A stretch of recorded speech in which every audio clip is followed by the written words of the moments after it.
नमस्ते, मैं हूँ पूनम गौड़ और आप देख रहे हैं oneworldnews.com की प्रस्तुति उन ग्रहों की बातें। आज के प्रोग्राम में बताऊंगी आज का पंचांग, हर राशि का राशिफल, एक रोचक सी कहानी सुनाऊंगी मैं और आखिर तक मेरे साथ जुड़े रहिएगा। जिनका जन्मदिन है उनका वर्षफल बताऊंगी और साथ में साल भर के उपाय भी। शुरू करते हैं आज के पंचांग से। आज रविवार 8 सितंबर 2024 है।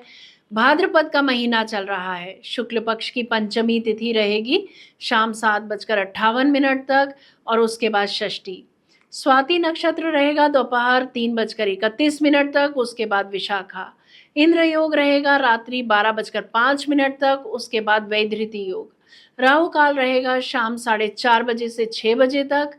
दिशा शूल रहेगा पश्चिम। आज कहानी किस्से में चर्चा करेंगे कि गणेश कौन है। बात करते हैं राशिफल की। मैं यहाँ बता देती हूँ कि मैं राशिफल चंद्र राशि से या नाम अक्षर से बताती हूँ। मेष राशि, दोपहर 3:30 बजे तक समाज सेवा के कार्यों में धन खर्च हो सकता है। उच्च अधिकारियों से गुप्त संबंध बन सकते हैं। इसके बाद ईमानदारी से, शिक्षा से, रिसर्च से, करीबी दोस्तों से, पैतृक संपत्ति से, गुप्त गतिविधियों से लाभ होता दिख रहा है। वृषभ राशि, दोपहर 3:30 बजे तक असंतोष, टेंशन और काम में अड़चने आ सकती हैं। इस सब के बावजूद भाग्यशाली अवसर मिलेंगे। इसके बाद भाग्य साथ दे रहा है, सफलता मिलेगी। लालच से बचकर रहें, स्वार्थ भी छोड़ दें, सब ठीक रहेगा। मिथुन राशि, आज दोपहर 3:30 बजे तक प्रतिष्ठित नौकरी या पद पा सकते हैं। पार्टनरशिप में बिजनेस कर सकते हैं। इसके बाद किसी विदेशी को जीवन साथी बनाने का मन बना सकते हैं आप। कार्यस्थल पर काम का बोझ जरूरत से ज़्यादा रह सकता है। एक दूसरा आय का स्रोत शुरू कर सकते हैं। कर्क राशि, आज दोपहर 3:30 बजे तक ज़्यादा खाने से बचें। अजनबियों के साथ संबंध बनाने से एलर्जी हो सकती है। इसके बाद सफलता मिलती दिख रही है। मनचाही नौकरी मिल सकती है। उच्च अधिकारियों से संबंध बन सकते हैं। विदेश यात्रा के योग बनते हैं। रिसर्च में मन लगेगा। सिंह राशि, दोपहर 3:30 बजे तक घर पर ही रहकर समय बिताएं। कोई जोखिम न लें। किसी भी एक्सीडेंट से बचें। विष्णु सहस्त्रनाम स्तोत्र का पाठ करें अथवा सुने। इसके बाद पुरानी वस्तुओं की मरम्मत करा सकते हैं आप। कन्या राशि, आज दोपहर 3:30 बजे तक अपनों के साथ समय अच्छा बीतेगा। इसके बाद पैतृक संपत्ति को लेकर कुछ विचार कर सकते हैं। अपने कौशल को सुधारने के लिए कोई सेमिनार अटेंड कर सकते हैं। सरकारी अफसरों से जान पहचान हो सकती है। किसी धार्मिक अनुष्ठान में भाग ले सकते हैं। तुला राशि, आज दोपहर 3:30 बजे तक लेखन के कार्यों में रुचि बढ़ेगी। इसके बाद अकाउंट्स में गलती हो सकती है या चीज़ें रखकर भूल सकते हैं। ट्रांसफ़र ऑर्डर रद्द हो सकते हैं या नौकरी जा सकती है। सेहत का ख्याल रखें। वृश्चिक राशि, आज दोपहर 3:30 बजे तक आपको कमीशन मिल सकती है, जिसके बाद आप शॉपिंग के लिए जा सकते हैं। शेयर मार्केट से लाभ होता दिख रहा है। इसके बाद प्रेम प्रसंगों के बढ़ने की उम्मीद है। धनु राशि, दोपहर 3:30 बजे तक अपनी सेहत का ख्याल रखें। इसके बाद शाम को माँ, मामा अथवा मौसी के साथ अच्छा समय बीतेगा।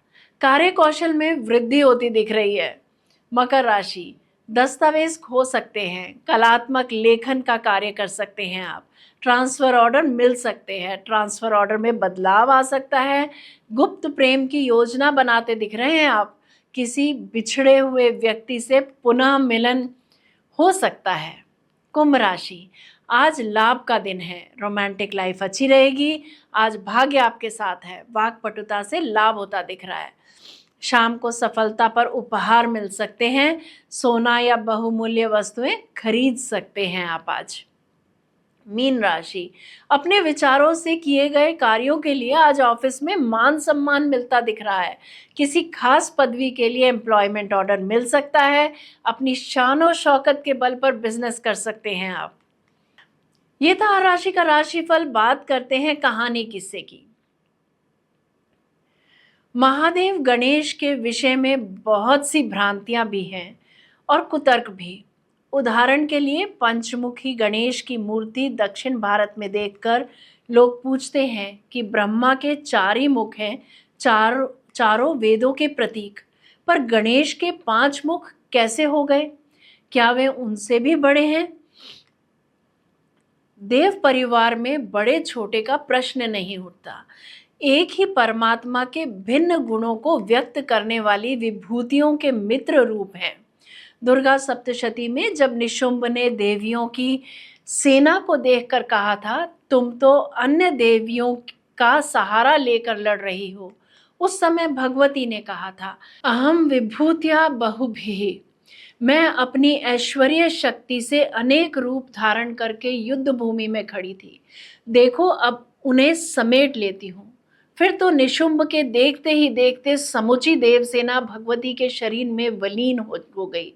हमारे प्रत्येक देवता भिन्न भिन्न विभूति के द्योतक या परिचायक हैं, जिनकी जैसी जहां रुचि हो वह वैसी वहां उपासना करे। इसीलिए प्रत्येक देव परिवार प्रतीकात्मक है। स्कंद पुराण में दक्षिण भारत से संबंध मृगमुख वाली मृगमुखी की तथा बकरी के मुख वाली शतशृंग कन्या की गाथा है। गणेश का मुख भी एक महान देवी विभूति को प्रकट करता है। रही बात पंचमुखी गणेश की, गीता शास्त्र ने जीवन के संबंध में जो अकाट्य सिद्धांत प्रतिपादित किए हैं, उनके अनुसार प्रत्येक कर्म के 5 हेतु हैं: अधिष्ठान, कर्ता, करण, विविध, चेष्टा और दैव। इनमें से करण 15 हैं, श्रोत आदि 5 ज्ञान करण हैं, वाग आदि 5 कर्मे करण हैं तथा प्राण आदि 5 वायु चेष्टा करण हैं। इन 5 त्रिविध करणों तथा 5 हेतुओं का अपने में समन्वय कर इस विनाशवान शरीर की सब विघ्न बाधाएं हर कर हमें सन्मार्ग पर लगाने वाले ये गणेश हैं। गणपति हैं कौन? गणों के गणपति, गणनां त्वाम गणपति। इस श्रुति के अनुसार ये गणों के अधिपति हैं। गणपति प्रतिमा का क्या अर्थ है, इसका स्पष्ट रूप से निरूपण कर एक बार स्वर्गीय डॉक्टर भगवान दास जी ने किया था। वह व्याख्या प्राय हम भूल गए हैं। यदि नित्य गणेश के अर्चन के समय हम उसे ध्यान में रखें, यदि उनके रूप का हम एक अंश भी अपने जीवन में उतार सकें, यदि हमारे नेता गणेश का यह अर्थ समझ लें, तो आज हम और हमारा देश ही बदल जाए। जिसके नेत्र इतने छोटे हैं कि वह दूसरे के अवगुणों को देखता ही नहीं या बहुत कम देखता है, जिसके कान इतने बड़े हैं कि सब ओर की सभी बातें उसके कान में पड़ जाती हैं, पर उसका पेट इतना गंभीर है कि सब कुछ पेट में ही रख लेता है, गहरे पेट का है, दूसरे की निंदा या बकवास में समय नष्ट नहीं करता, जो फूक फूक कर हाथी की तरह पैर रखता है तथा जिसकी सवारी चूहा है, यानी चूहा जितनी दूर जाता है बड़ी तेजी से जाता है, फिर रुककर चारों ओर की स्थिति देखकर तीव्र गति से आगे बढ़ता है। ऐसे जो देवता हैं वे ही गणेश या गणपति हो सकते हैं। उन्हीं के दोनों हाथों में लड्डू है, यश तथा कीर्ति है, दोनों ओर सिद्धि और बुद्धि है। ऐसे गणेश को हम गणपति मानते हैं और उनकी उपासना करते हैं। गणपति का यह सांसारिक अर्थ हुआ। जो हमने आरंभ में हम आध्यात्मिक अर्थ दे चुके हैं, इन दोनों के सामंजस्य तथा देव परिवार के सर्वोपरि देवता की उपासना से ही कार्य सिद्धि होती है। जो व्यक्ति गणेश सहस्रनाम का जप तथा विधि पूर्वक हवन का अनुष्ठान करता है, उसके लिए सिद्धि तथा सफलता अवश्यम भावी है। जय श्री कृष्णा, जय श्री राम। बात करते हैं जिनका जन्मदिन है। आप सबको जन्मदिन की ढेर सारी बधाई। वर्ष 2024-25 में आपको कोई ना कोई परेशानी सताएगी ही। सबसे ज़्यादा परेशानी तब होती है जब आप किसी के प्रति निर्णायक दृष्टिकोण अपनाते हैं, यानी जजमेंटल हो जाते हैं। इससे आपको बहुत से बातों में गलतफहमी हो जाती है और आप धीरे-धीरे शक्की प्रवृत्ति के हो जाते हैं। इससे तकलीफ दूसरों को नहीं, लेकिन आपको स्वयं को होती है। यह वर्ष विद्यार्थियों के लिए बहुत अच्छा साबित होगा। केवल ज़रूरत है तो फोकस की। सीखने के लिए, गुप्त ज्ञान प्राप्त करने के लिए, रिसर्च के लिए यह वर्ष अच्छा है। किसी के साथ भी साझेदारी ना करें, किसी को भी धन उधार ना दें, वापस नहीं मिलेगा। किसी की कोई गारंटी या गवाही से बचें। इस वर्ष आप आत्मिक उन्नति में फोकस करेंगे तो पूरा वर्ष अच्छा जाएगा। बात करते हैं आपके साल भर के उपायों की। तर्जनी उंगली से, ये इंडेक्स फिंगर है, तर्जनी उंगली से यानी इंडेक्स फिंगर से हल्दी का तिलक प्रतिदिन लगाएं। बुधवार को गाय को हरा चारा डालें अथवा कबूतरों को दाना डालें। बुधवार को गणपति की पूजा अर्चा करें।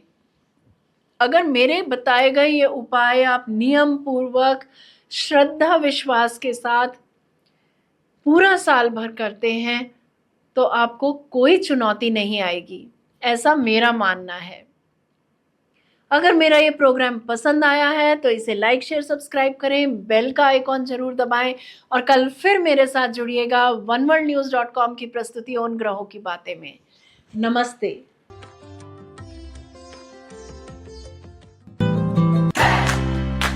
Press the bell icon to never miss a video from One World News.